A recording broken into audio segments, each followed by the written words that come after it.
রাজ্য সরকারের পরিবহন দপ্তরের উদ্যোগে ৭৮তম স্বাধীনতা দিবসকে সামনে রেখে হর ঘর তিরঙ্গা ভেহিকেল র্যালি কর্মসূচির আয়োজন করা হয়। এই র্যালির সূচনা হয় নাগরজোলা মোটর স্ট্যান্ড থেকে। অনুষ্ঠানে উপস্থিত ছিলেন মন্ত্রী সুশান্ত চৌধুরী। বক্তব্য রাখতে গিয়ে বলেন, ভারতের প্রধানমন্ত্রী নরেন্দ্র মোদী এবং রাজ্যের মুখ্যমন্ত্রী প্রফেসর ডক্টর মানিক সাহার আহ্বানে এই হর ঘর তিরঙ্গা ভেহিকেল র্যালির কর্মসূচি আয়োজন করা হয়। আয়োজিত অনুষ্ঠানে উপস্থিত ছিলেন মন্ত্রী সুশান্ত চৌধুরী, বিধায়ক তথা আগরতলা পৌর নিগমের মেয়র দীপক মজুমদার, কাউন্সিলর অভিজিৎ মল্লিক এবং টিআরপিসি চেয়ারম্যান বলাই গোস্বামী সহ অন্যান্যরা। দিবসে অনেক অনেক শুভেচ্ছা জানাচ্ছি, নমস্কার জানাচ্ছি, অভিনন্দন জানাচ্ছি। এটা একটা ঐতিহাসিক দিন।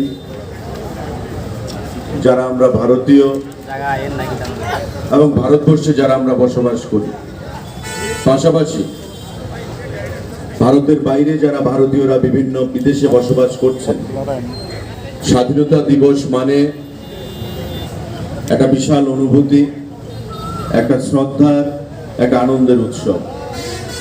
এবং সেটাই গত 2023 সাল থেকে আমাদের যশস্বী প্রধানমন্ত্রী নরেন্দ্র মোদীজি ভারতবর্ষের শুরুয়াত করেছেন এবং সেটা সামনের দিকে এগিয়ে নিয়ে যাওয়ার জন্য এবার 2024 সালেও হর ঘর তিরঙ্গা কর্মসূচি পালন করার জন্য উনি আহ্বান জানিয়েছেন সারা দেশবাসীকে।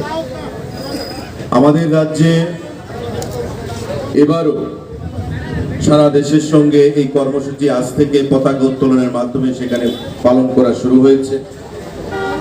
13 তারিখ থেকে 15 তারিখ পর্যন্ত সারা রাজ্যের প্রতিটি পরিবার, প্রতিটি ঘরে, প্রতিটি অফিসে এই জাতীয় পতাকা কর্মসূচি পালনের মাধ্যমে আমাদের ৭৮তম স্বাধীনতা দিবস আমরা পালন করব।